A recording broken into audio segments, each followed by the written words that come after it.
Jumpa lagi di channel Kerot Susu. Novel Dr. Genius Fang Qiu. Bab 409. Di sebuah kantor di lantai atas gedung rumah lelang Baoyi, seorang pria parubaya mengenakan rompi duduk di mejanya, merokok cerutu dan mengerutkan kening di komputernya. Komputer menunjukkan poster baru He Gaoming di forum Wulin. Bos. Seorang wanita berdada di overall, berdiri di meja, bertanya dengan muram, apakah lelang malam akan berlanjut atau tidak. Ada lelang yang dimulai pukul 6.30. Iya. Pria parubaya itu meletakkan cerutu di asbak dan mengambil handuk basah dari nampan di atas mejanya untuk menyekat tangannya, dengan mengatakan, tidak semua orang bisa menantang rumah lelang kami. Lalu dia mendengus dingin. Hah. Fang Qiu dan He Gaoming meninggalkan hotel, berjalan ke toko mie di sebelah hotel, dan memesan semangkuk mie saus goreng. Dia Gaoming bersemangat karena dia pikir dia akhirnya akan melihat wajah pria misterius itu. Namun, bahkan ketika makan mie, pria misterius itu masih menutupi wajahnya, topengnya yang aneh bahkan menutupi mangkuk. He Gaoming tidak bisa melihat wajahnya kecuali dia membuka topengnya. Tapi apakah dia Gaoming berani melakukan itu pada pria misterius itu? Setelah makan mie, Fang Qiu menyeka mulutnya, menyesuaikan topengnya, dan berkata, kamu membayar. Mengapa? He Gaoming tidak senang. Karena kamu kehilangan bumi harta karun saya, kata Fang Qiu acuh tak acuh. Tapi aku menderita dan terluka, balas He Gaoming, menunjuk memar di wajahnya dengan satu tangan dan menutupi perutnya dengan yang lain. Itu karena kamu terlalu lemah. Fang Qiu tidak memiliki perubahan suasana hati. Itu karena kamu tidak mengajariku. He Gaoming sedang dalam mood. Itu adalah kesempatan baik baginya. Meskipun dia telah mengambil Fang Qiu sebagai tuannya, itu hanya di permukaan. Dia tidak menyukai penampilan hubungan itu, jadi dia pikir dia harus mengambil kesempatan untuk menjadikannya nyata dan mendapatkan sesuatu darinya. Namun, ketika dia selesai berbicara, Fang Qiu mengabaikannya. Daripada kita membagi tagihan, oke. He Gaoming menawarkan tanpa daya. Fang Qiu mengerutkan kening dan melirik He Gaoming. Aduh. He Gaoming tersenyum pahit dan bangkit untuk menyelesaikan tagihan. Waktu berlalu. Sudah hampir jam 7 dalam sekejap. Banyak orang di forum Wulin mulai bertanya. Sudah hampir jam 7. Apakah pria misterius itu pergi ke rumah lelang Baoyi? Apakah ada orang di ibu kota yang pernah ke rumah lelang? Bisakah Anda menyiarkannya langsung? Aku dengar ada lelang di rumah lelang Baoyi hari ini. Bagaimana pelelangannya? Bisakah orang-orang di Wulin di tempat kejadian memberitahu kami tentang situasinya? Pada titik ini, pelelangan bersiaga penuh. Bagaimanapun, pria misterius itu secara terbuka menantang mereka, dan mereka harus membela diri. Pada pukul 7, Fang Qiu dan He Gaoming muncul di gerbang rumah lelang Baoyi. Lantai kedua gedung itu adalah aula lelang. Ada lelang yang berlangsung di aula lelang. Dengan kedatangan Fang Qiu dan He Gaoming, orang-orang di ruang monitor rumah lelang tiba-tiba gelisah. Pria misterius itu datang. Meskipun He Gaoming tidak terkenal, pakaian pria misterius itu benar-benar menonjol, dan tidak ada yang berpakaian seperti itu. Jadi Fang Qiu dan He Gaoming mendapat perhatian dari rumah lelang ketika mereka muncul. Mereka berjalan ke lobi di lantai pertama berdampingan. Tanpa ragu, mereka langsung menaiki tangga spiral ke lantai 2. Di lantai 2, mereka melihat aula. Aula itu berukuran setengah dari yang ada di lantai 1. Di seberang aula, di depan mereka ada pintu kayu merah gelap, sedikit primitif. Pintunya, dengan ukiran emasnya, tampak agak mewah. Ada dua pemuda di kedua sisi pintu. Keduanya mengenakan tuxedo dan sarung tangan sutra putih. Halo. Mereka sepertinya tidak tahu Fang Qiu dan He Gaoming. Melihat dua orang muncul, kedua pemuda itu segera mendatangi mereka sambil tersenyum dan berkata, Tuan, pelelangan sudah dimulai. Anda ingin masuk sekarang? Omong kosong. Apa yang saya lakukan di sini jika saya tidak masuk? He Gaoming membentak. Jika Anda ingin masuk, tolong tunjukkan saya kartu undangan, kata pemuda itu. Apa kartu undangannya? He Gaoming mulai dan berkata, kami tidak memilikinya. Maaf Pak. Pemuda itu dengan cepat menjelaskan, ada sesuatu yang istimewa tentang pelelangan ini. Anda tidak dapat masuk tanpa kartu undangan. Nya. He Gaoming merasa malu dengan kesopanan pria muda itu. Dia menoleh ke Fang Qiu dan bertanya, apa yang harus dilakukan? Kami di sini bukan untuk menawar. Mengapa Anda meminta undangan? Fang Qiu mendengus. Dia terus berjalan, tanpa menghiraukan kedua pemuda itu. Ketika dia sampai di gerbang, dia mengangkat kakinya dan menendang. Bang! Terdengar suara keras. Fang Qiu baru saja menendang gerbang mewah yang rusak. Seluruh gerbang runtuh. Bang! Suara lain berdering. Saat gerbang jatuh, Fang Qiu melihat ruang segi 8 yang menyerupai halaman. Sepintas, Fang Qiu melihat ada 8 kotak di 8 arah aula lelang. Dan di setiap alun-alun, setidaknya ada 30 kursi, yang semuanya sudah terisi. Dan di tengah aula lelang, ada platform setinggi sekitar 1 meter. Seorang wanita berpenuh, panas dalam setelan profesional berdiri di platform tinggi. Di tengah platform ada meja lelang bundar tempat item ditempatkan. Sebelum gerbang runtuh, wanita itu menjelaskan kekuatan benda itu. Ayo pergi. Setelah menendang gerbang ke bawah, Fang Qiu berjalan langsung ke aula lelang, dengan He Gaoming tepat di belakangnya. Keduanya pergi ke meja bundar di tengah rumah lelang. Ketika mereka melihat ke atas, mereka melihat ada lantai 2. Namun, pengaturan lantai 2 berbeda dengan lantai pertama. 8 kotak di lantai 2 hanya memiliki beberapa kursi, tetapi setiap kotak memiliki kursi yang sangat mewah. Selain itu, ada tirai pintu. Desainnya cukup licik. Duduk di atas, orang masih bisa dengan jelas melihat barang lelang di bawah ini. Jelas, lantai 2 disiapkan untuk para ahli di Wulin. Hanya saja rumah lelang Baoyi belum memasuki Wulin sepenuhnya saat ini, jadi mereka tentu saja tidak memiliki ahli untuk datang ke pelelangan. Penonton 8 kotak di lantai pertama terpana. Tetapi setelah mereka melihat pria misterius itu, goncangan di wajah semua orang dengan cepat memudar, digantikan oleh kegembiraan dan sensasi. Banyak dari mereka datang ke pelelangan hanya untuk menunggu pria misterius John Du. Tanpa diduga, John Du benar-benar datang. Berdiri di depan wanita berdada itu, Fang Qiu berkata dengan kedinginan di matanya, suruh bosmu keluar, atau aku akan merusak pelelangan. Dia Gaoming menatap wanita itu, matanya terbuka lebar, karena dia memiliki sosok yang sangat bagus dan setengah darinya hampir terbuka. Siapa yang tahan godaan seperti itu? Sekarang He Gaoming akhirnya mengerti mengapa rumah lelang Baoyi melakukannya dengan sangat baik hanya dalam waktu 10 tahun. Bahkan juru lelang mereka begitu panas. Pasti ada banyak bisnis teduh yang terjadi di rumah lelang ini. Sayang sekali, He Gaoming tidak bisa menahan nafas. Fang Qiu berbalik dan memberinya tatapan kotor. He Gaoming menggigil dan mengalihkan perhatiannya. Apa kamu tidak mendengarku? Fang Qiu menatap wanita di depannya, yang tampak terpana. Oh. Wanita itu menjawab, bingung, berjalan keluar dari platform lelang, dan berlari cepat ke satu sisi. Kemudian dia berbalik, tersenyum, dan berkata, bos kami bukan tipe orang yang bisa Anda temui sesuka hati. Sebelum itu, bos kami memiliki sedikit kejutan untuk Anda. Mulailah. Begitu suara itu menghilang, peluit angin datang. Suara mendesing. Suara mendesing. Suara mendesing. Banyak orang tiba-tiba muncul di 8 kotak di lantai 2, dan beberapa dari mereka langsung melompat turun dari lantai 2, mendarat dalam lingkaran di sekitar Fang Qiu dan He Gaoming. Mereka yang berani membuat masalah di sini hanya mencari kematian. Dengusan dingin terdengar.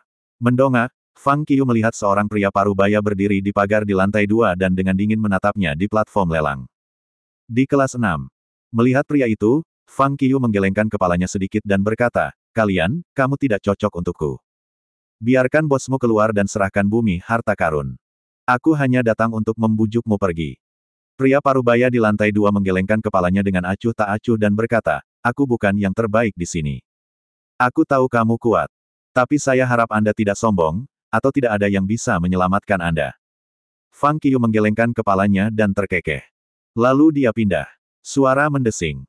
Dia langsung muncul di depan pria parubaya di lantai 2. Sebagai marsial superior kelas 6, pria parubaya itu diraih oleh Fang Qiu sebelum dia menyadarinya. Kamu hanya mendapat satu kesempatan. Kembalilah, minta atasanmu untuk keluar dan mengembalikan bumi harta karunku, atau, aku akan berdarah rumah pelelangannya. Dengan itu, Fang Qiu melambaikan tangannya dan mengusir pria itu. Saat melihat ini, semua orang di sekitarnya ketakutan. Mereka tidak tahu bahwa Fang Qiu begitu kuat. Seorang marsial superior kelas 6 hampir kehilangan nyawanya sebelum dia bisa memiliki kesempatan untuk bergerak. Bagaimana pertarungan bisa berlanjut? Sementara itu, para penonton di lantai pertama semuanya bersemangat. Salah satu bagian dari orang-orang buru-buru mengeluarkan ponsel mereka dan menjawab di forum Wulin. John Du telah datang. John Du benar-benar datang. Memang John Du. Haha, dia benar-benar John Du. Dia berarti apa yang dia katakan. Orang-orang ini pamer, tetapi tidak ada yang berani mengambil gambar. Karena mereka semua tahu bahwa memotret sepertinya akan mengganggu pria misterius John Du. Lagi pula, ilegal datang ke sini untuk bertarung. Setelah diselidiki, John Du pasti akan menyebabkan masalah pada orang-orang ini. Selain itu, mengambil foto di sini juga bisa berdampak buruk pada rumah lelang Baoyi. Mereka sudah kesal karena diprovokasi. Bagaimana rumah lelang bisa terus melakukan ini jika kesengsaraan mereka diumumkan? Meskipun tidak ada foto, dengan konfirmasi berkelanjutan dari banyak orang, forum Wulin segera menjadi panas. Bahkan ada pos untuk orang-orang di rumah lelang untuk terus menyiarkan semuanya secara langsung. Saat itu, tawa yang baik muncul. Haha. Kerumunan melihat sekeliling, dan seorang lelaki tua keluar dari bagian belakang platform pelelangan, memandang Fang Qiyu di platform pelelangan dengan senyum di wajahnya, dan berkata, "Kamu adalah tamuku. Kenapa kamu tidak duduk saja? Terima kasih masih bersama channel Carrot Susu." Bab 410. Duduk. Melihat orang tua itu, He Gaoming di platform lelang mendengus, "Kami tidak punya waktu untuk berbicara dengan Anda di sini. Sekarang serahkan bumi harta sekaligus." Harta bumi. Pria tua itu terpana mendengar kata-kata He Gaoming dan bertanya dengan kosong, "Apa maksudmu, anak muda?"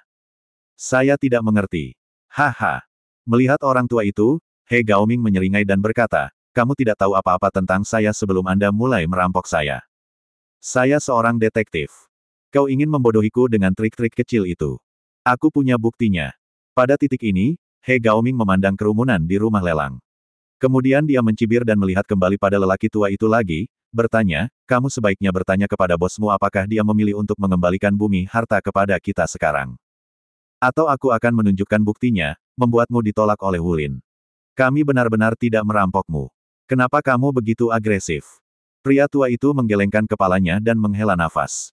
Dia Gaoming mengerutkan kening pada kata-katanya dan segera berbalik untuk melihat Fang Qiyu. "Kalau begitu, aku akan membuat bukti terbuka. Ada begitu banyak orang Wulin di sini. Biarkan semua orang menilai kita. Pada saat yang sama, beritahu orang Wulin bahwa John Du tidak masuk akal. Tetapi jika ada yang mencoba untuk tidak masuk akal dengan saya yakin saya akan lebih tidak masuk akal daripada dia." Fang Qiyu berkata. "Ya," jawab He Gaoming. Kemudian, sekaligus, dia mengeluarkan setumpuk informasi dari tasnya. Pada pemeriksaan lebih dekat, itu berisi informasi persis yang telah dia gali tentang penyitaan rumah harta bumi-bumi milik Baoyi, beberapa di antaranya dicetak dengan foto berwarna. Dia mengangkat semua bukti di tangannya dan menunjukkannya kepada orang tua itu. He Gaoming bertanya sambil mencibir, "Bosmu tidak ingin aku membuat bukti terbuka, kan?" Haha. Orang tua itu tersenyum dengan acuh tak acuh dan berkata, "Seperti yang saya katakan, kami tidak memiliki barang-barang Anda. Lalu aku akan membiarkan semua orang Wulin melihat apakah itu benar," geram He Gaoming. "Bicara lebih banyak akan membuatmu kemana-mana." Fang Qiyu berjalan menghampiri He Gaoming untuk menghalanginya dan menatap mata lelaki tua itu. Namun, ketika Fang Qiyu dan pria tua itu saling memandang, yang terakhir tidak menunjukkan tanda-tanda mundur dan berjalan langsung ke platform lelang. Platform lelang tidak besar, hanya berdiameter sekitar 5 meter. Ketika orang tua itu naik ke platform, Fang Qiyu memberi He Gaoming tepukan dan mengirimnya keluar dari platform. Saat berikutnya, dua aura kuat datang dari Fang Qiyu dan orang tua itu pada saat yang sama. Ledakan. Keduanya saling memandang sementara momentum mereka melonjak. Bahkan, ketika orang tua itu pertama kali muncul, Fang Qiyu sudah tahu bahwa dia adalah marsial superior kelas 7 yang sesungguhnya. Oleh karena itu, Fang Qiyu selalu fokus pada orang tua itu, dan dia mengirim He Gaoming dari peron ketika lelaki tua itu berada di peron, untuk menghindari cedera yang tidak disengaja. Orang-orang di 8 kotak di sekitar mereka semua bangkit dan menjulurkan lehernya untuk sesuatu yang menarik. Mereka ada di sini untuk pertarungan ini. Sekarang, pertunjukan akan segera dimulai. Di platform lelang. Sadar bahwa Fang Qiyu, yang hanya seorang marsial superior kelas 2 tetapi tidak kalah dengan dirinya sendiri dalam hal momentum, orang tua itu sedikit mengerutkan kening dan bertanya, "Kamu ingin bertengkar? Serahkan harta karun bumi saya," tuntut Fang Qiyu dengan suara dingin. "Kami tidak memiliki harta bumi." Pria tua itu menggelengkan kepalanya dengan acuh tak acuh, dan kemudian menambahkan, "Jika kamu benar-benar ingin bertengkar, ikuti aku keluar. Tidak pantas bertarung di sini. Anda tidak dapat membayar untuk hal-hal melanggar di sini." "Betulkah?" Fang Qiyu menyeringai dengan acuh tak acuh. Setelah itu, Fang Qiyu menggerakkan kaki kanannya dan menendang dinding yang mengarah ke belakang panggung rumah lelang di belakang pria tua itu. Ki internalnya ditembak. Saat berikutnya, suara keras menyebar. Ledakan. Meskipun jaraknya lebih dari 10 meter, Fang Qiyu membuat lubang besar di dinding kuno dengan semua jenis pola ukiran. Bagaimana dengan sekarang? Saat kakinya mendarat di lantai, Fang Qiyu mencibir. Kau mencari mati. Wajah lelaki tua itu menjadi gelap, dan tatapan ramah pergi, digantikan oleh jejak kekejaman yang kejam. Suara mendesing. Dia tidak ragu. Dengan ledakan ki internal, pria tua itu melintas dan bergegas langsung ke Fang Qiu. Tangan kurusnya membawa kekuatan yang luar biasa, seperti sebuah klub yang jatuh dari langit, langsung menghantam kepala Fang Qiu. Baik. Fang Qiu menyipitkan matanya dan langsung menemuinya. Tentu saja, alih-alih menggunakan kekuatan seorang guru, dia menggunakan kekuatan marsial superior kelas 2 untuk bertabrakan dengan lelaki tua itu. Bang! Dengan suara keras, lengan kurus pria tua itu dan tinju Fang Qiu bertabrakan. Biasanya, Fang Qiu cukup percaya diri untuk menangani marsial superior kelas 7 dengan satu pulsa. Bahkan jika pukulannya tidak melukai lawan, itu setidaknya akan memaksanya kembali. Tapi lelaki tua itu tentu saja tidak biasa. Lengan kurusnya sangat baja sehingga Fang Qiu merasakan sakit tumpul di tangannya di bawah tumbukan. Set ulir besi. Fang Qiu mengerutkan kening.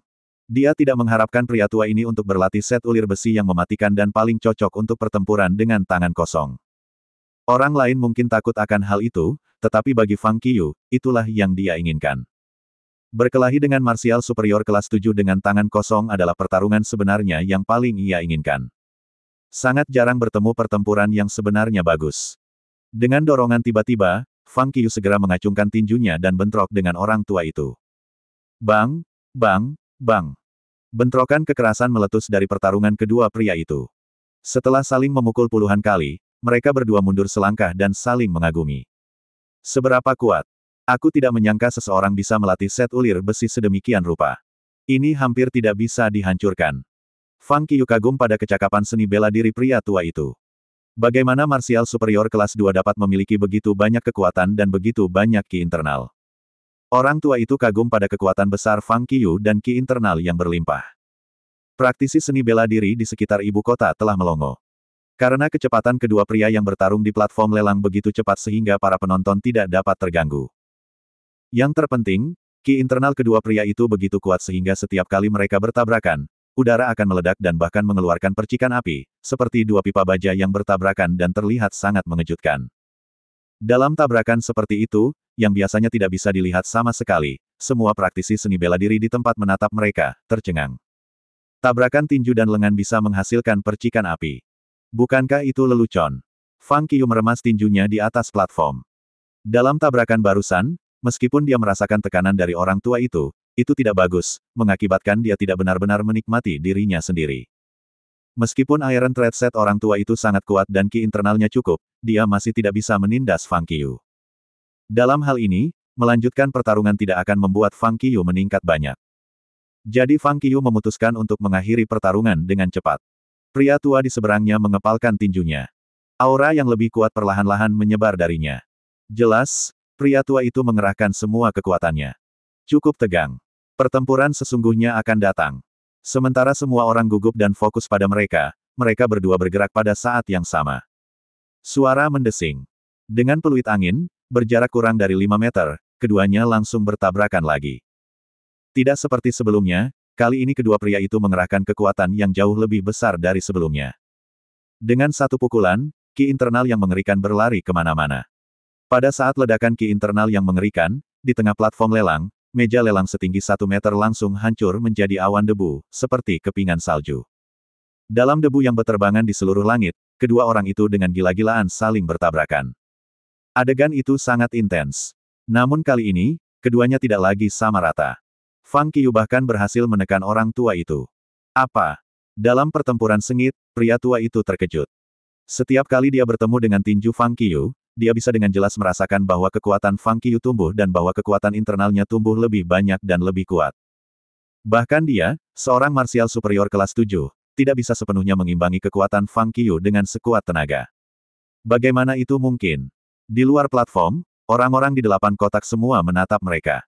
Mereka melihat Fang Qiu secara bertahap menurunkan pria tua itu. Mereka hanya memiliki beberapa lusin gerakan, dan orang tua itu sudah ditembaki oleh Fang Qiu. Adegan ini mengejutkan semua orang. Mereka tidak berharap pria misterius John Du begitu kuat. Orang tua ini adalah marsial superior kelas 7. Dia dikuasai oleh marsial superior kelas 2. Ini luar biasa.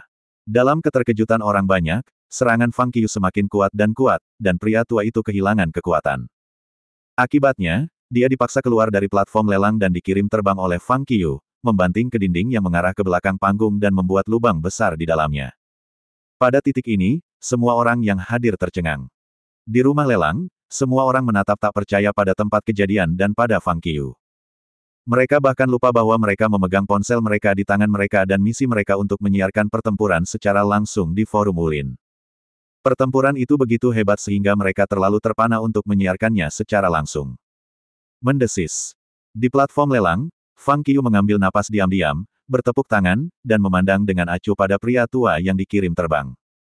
Saat ini, banyak orang berkerumun di sekitar Fang Qiu, dan beberapa orang berlari ke orang tua itu untuk membantunya keluar dari batu bata. Batuk. Dengan bantuan dua pria tua itu berdiri, terbatuk-batuk, dan memandangi Fang Qiu di peron pelelangan. Serahkan 3 harta karun bumi saya, kata Fang Qiu dengan acuh tak acuh. Fiuh. Pria tua itu menyipitkan matanya dan bertanya, bagaimana kalau bicara? Tidak dibutuhkan. Fang Qiu mencibir dan menggelengkan kepalanya. Apakah baik bagi kita untuk saling menyinggung seperti ini? Kata lelaki tua itu. Rupanya, dia mulai panik ketika dia menyadari bahwa dia bukan tandingan pria misterius Jondu. Karena pria misterius telah melakukan ini, dia tidak akan pergi jika mereka tidak menyerahkan harta bumi. Namun, begitu dia menyerahkan bumi bendahara, reputasi rumah lelang mereka akan ternoda.